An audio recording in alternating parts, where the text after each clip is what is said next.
আল্লাহ ছাড় দেয় কিন্তু আমাকে ছেড়ে দেয় না ভাই।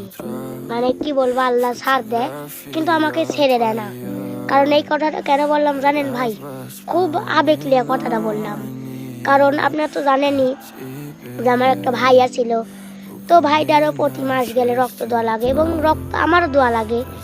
কিন্তু আল্লাহ না করুক আমার ভাইটা হুট করে একদিন রক্ত বেগরে মানে মারা গেছে ভাই। মানে রক্ত লাগবে আমরা বুঝে উঠতে পারিনি যে রক্ত কোন দিন লাগবে। তো আমরা বুঝি না ওঠার কারণে আমার ভাইটা মারা গেছে ভাই। তো আল্লাহ আমাকেও কবে মরণ করবে আমি জানি না, কিন্তু আল্লাহ আমাকে বাঁচায় রাখছে বিধায় আমি বাইসে আছি। তো দর্শক, আসলে আপনারা বাংলাদেশে এত মানুষ কিন্তু রক্ত এক ব্যাগ কেউ কেউ আমার ভাইয়ের জন্য কাউই পানো না। তো দর্শক, আসলে মানে আমার ভাইটা মরে যাওয়ার পরে আমার খুবই খারাপ লাগা দর্শক। আমার খুবই খারাপ লাগে যে কেন কেন আপনাদেরকে যে এত বিনোদন দিই, এত হাসাই, কিন্তু আমার ভাই যদি এক ব্যাগ রক্ত বেগরে মারা যায় তাহলে কেমন লাগে আপনারাই বলেন।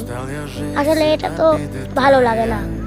কারণ আপনারা অনেকে এই যে গোটা বাংলাদেশ যে 18 কোটি মানুষ, কিন্তু একজনও কি এক ব্যাগ রক্ত দেওয়ার মতো আপনাদেরকে ইয়ার নাই ভাই, সামর্থ্য নয় এক ব্যাগ রক্ত। আমার চেহারাটাও দেখেন কিরম কালো হয়ে গেছে। তো আমার সাথে জারি দিকে হচ্ছে, তাই তুই বলতেছে যে শিবা তুমি এত